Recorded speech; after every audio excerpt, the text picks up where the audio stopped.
평생 다니던 회사를 떠난 남편. 은퇴식에서 받은 건 꽃다발 하나뿐이었습니다. 국민연금 100만 원으로는 턱없이 부족한 생활비. 그리고 어디에서도 받아주지 않는 나이든 남편. 문 앞에 놓인 낡은 가방을 보며 저는 알았습니다. 이 사람이 아직 포기하지 않았다는 것을요.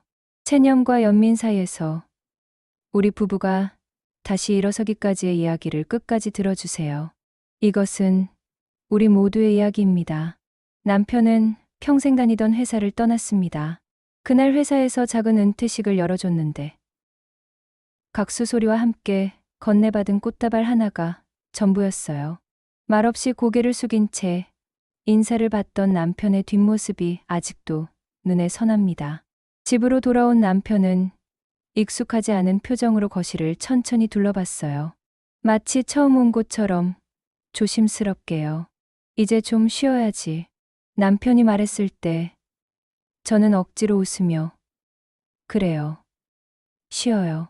라고 대답했지만 남편의 눈빛은 조금도 편해 보이지 않았습니다. 오히려 그 안에는 말로 표현할 수 없는 불안함이 가득 차 있었어요. 다음 날부터 남편은 매일 새벽 같은 시간에 눈을 떴습니다. 알람이 울리지 않아도 몸이 기억하는 시간이 있나 봐요. 습관처럼 커튼을 걷고 시계를 보는 남편의 모습을 보며 저는 가슴이 먹먹해졌어요. 목에는 더 이상 회사 아이디카드 목걸이가 없었지만 손놀림은 여전히 정각을 향해 있었거든요. 그렇게 몸에 밴 습관이 하루아침에 사라지는 게 아니란 걸 그때 알았습니다. 냉장고 문에 붙은 가계부 앞에서 우리는 자주 서 있었어요. 국민연금 월 100만 원, 생활비는 250만 원. 모자란 150만 원을 계산하는 그 순간마다 공기가 묘하게 무거워졌습니다. 내가 뭐라도 해야겠지. 남편이 말했을 때 저는 이제 좀 쉬어도 돼요. 라고 대답했지만 남편은 고개를 저으며 쉬면 더 무서울 것 같아. 라고 속삭였어요. 그날 밤 남편은 오래된 서류철을 꺼내어 이력서를 다시 쓰기 시작했습니다. 이 나이에 누가 날 써주겠냐 는 말과 함께 한숨을 내쉬었지만 저는 아무 말도 하지 못했어요. 그 한숨 속에는 숫자보다 더 깊은 두려움이 깃들어 있었거든요. 남편은 매일 정장을 차려입고 집을 나섰습니다. 면접이 없던 날에도 마치 나 아직 일할 수 있다는 걸 세상에 증명하듯 그렇게 했어요. 하지만 돌아올 때마다 넥타이는 점점 느슨해졌고 구두는 먼지를 머금었습니다. 첫 번째 회사는 경력은 좋지만 나이가 많다는 이유로, 두 번째 회사는 젊은 팀 분위기와 맞지 않는다는 말로 거절했어요. 남편은 말없이 저녁을 먹고 조용히 방으로 들어갔습니다. 문틈으로 새어나온 목소리를 들었어요. 내가 이렇게까지 초라해질 줄 몰랐어. 라는 그 말에 저는 대답하지 못했습니다. 대신 조용히 문을 닫았어요. 침묵이 가장 잔인한 위로라는 걸 그때 처음 알았습니다. 며칠 후 남편은 일용직 알바 공고를 출력해왔어요. 몸이라도 움직이면 덜 답답할 거야. 라고 말하는 남편의 목소리는 떨리고 있었습니다. 남편이 고개를 숙이고 신발끈을 매는 모습을 보며 저는 오래된 결혼식 사진을 꺼냈어요.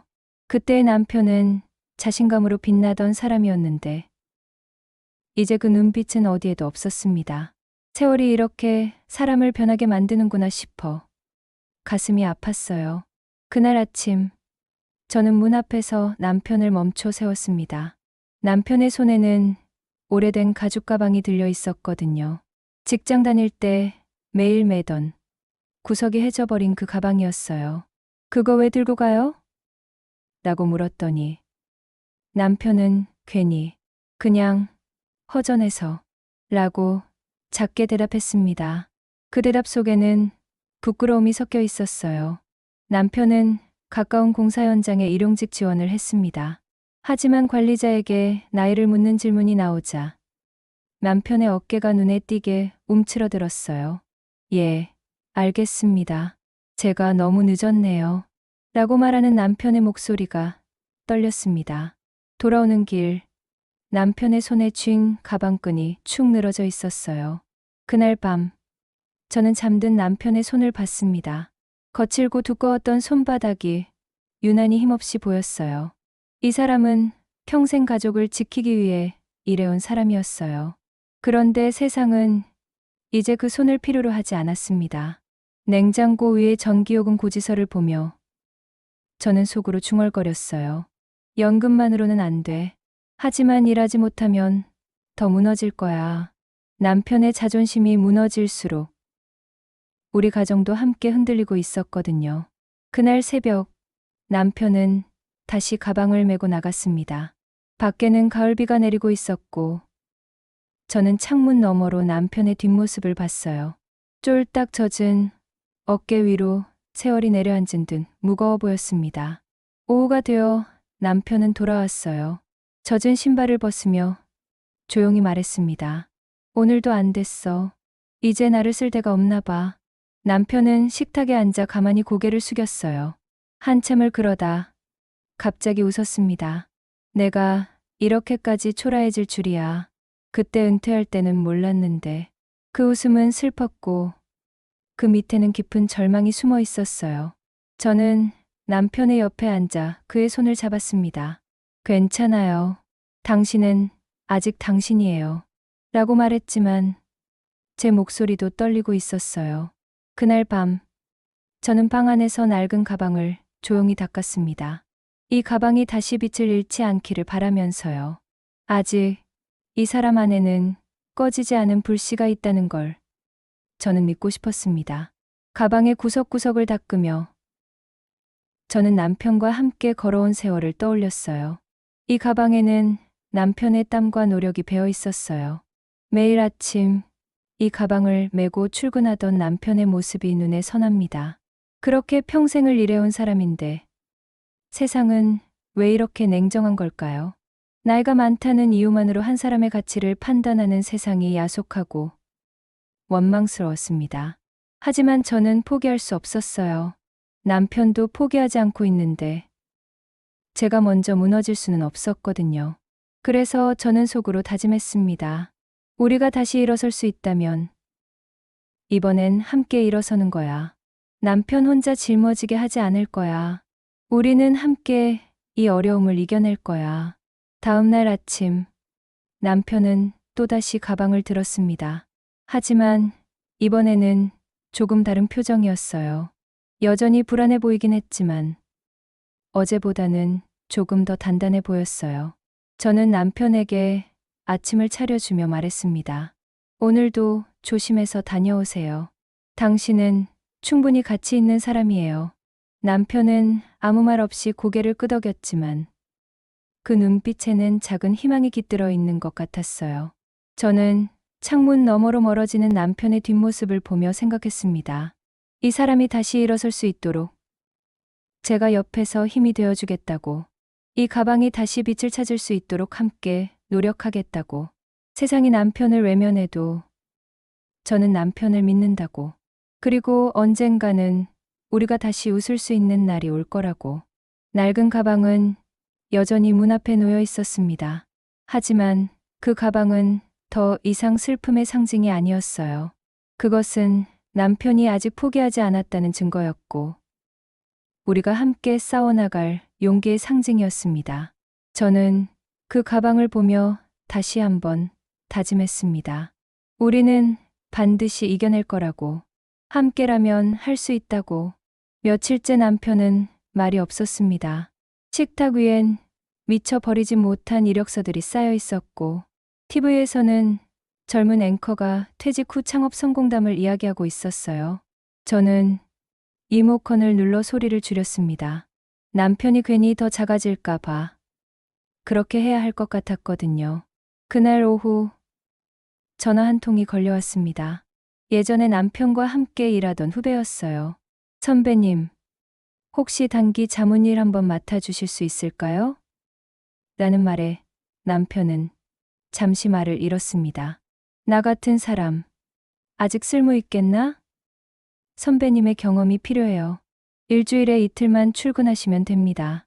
전화를 끊은 뒤 남편은 한참 동안 가만히 있었어요. 저는 일부러 아무 말도 하지 않았습니다. 남편이 스스로 결정을 내릴 수 있도록 기다려주고 싶었거든요. 그날 밤 남편은 조용히 옷장 문을 열었습니다. 정장 한 벌을 꺼내어 먼지를 털었어요. 한때 매일 입던 옷인데 너무 오랜만이라 어깨가 낯설게 느껴졌나 봅니다. 이거 입으면 내가 다시 나 같을까? 남편의 말에 저는 고개를 끄덕였어요. 당신은 한 번도 당신이 아니었던 적이 없어요. 그 말이 제 입에서 나왔지만 사실은 제 마음을 다독이는 말이기도 했습니다. 다음 날 아침 남편은 낡은 가방을 메고 나갔어요. 그 뒷모습을 바라보며 저는 속삭였습니다. 제발 이번엔 문이 닫히지 않기를. 남편은 다시 일을 시작했습니다.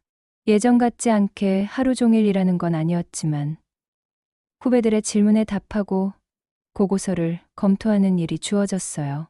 작은 회의실 안에서 남편은 다시 빛났습니다. 퇴근 후 남편이 돌아와 말했어요. 오늘은 하루가 짧게 느껴졌어. 그 말 한마디에 집안 공기도 달라졌습니다. 남편의 목소리에 오랜만에 온기가 묻어 있었거든요. 하지만 현실은 여전히 빠듯했습니다. 연금 100만 원, 자문비 100만 원, 합쳐도 생활비엔 턱없이 부족했어요.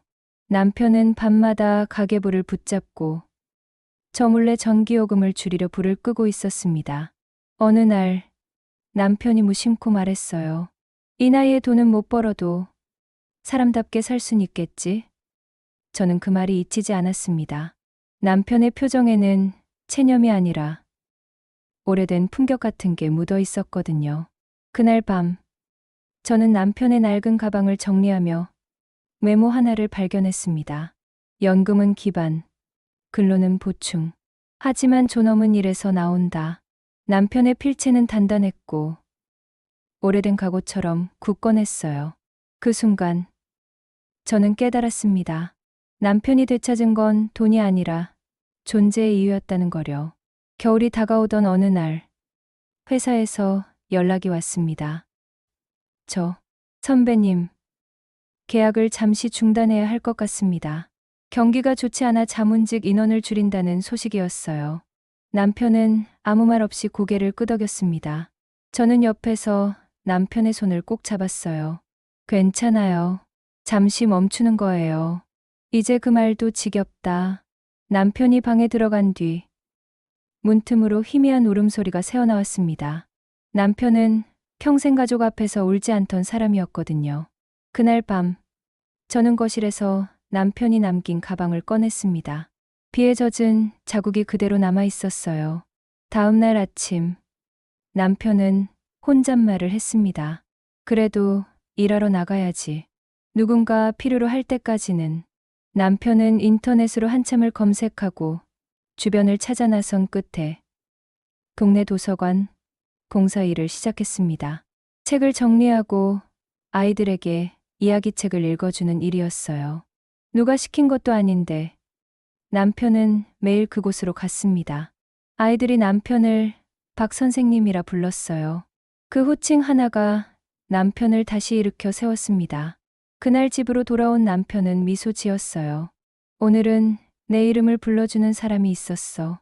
저는 그 웃음 속에서 오래전 그 남자를 다시 보았습니다. 봄이 왔습니다. 창밖에 벚꽃이 흩날리는 날, 남편은 조용히 말했어요.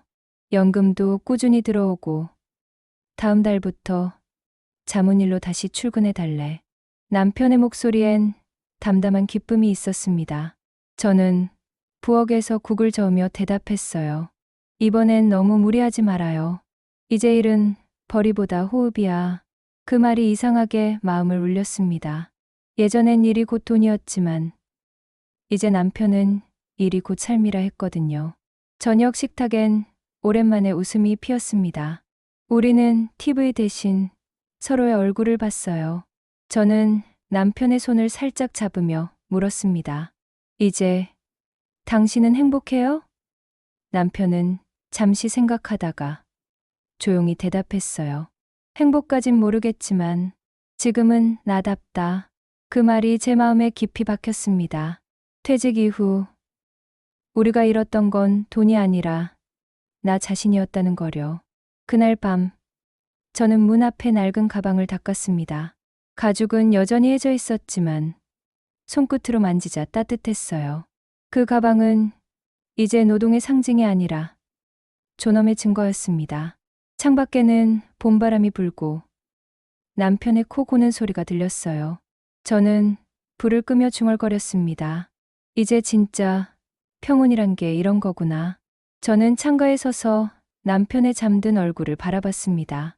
주름이 깊어진 그 얼굴에는 이제 더 이상 불안함이 없었어요. 오랜 시간을 견디며 남편은 스스로를 다시 찾았습니다.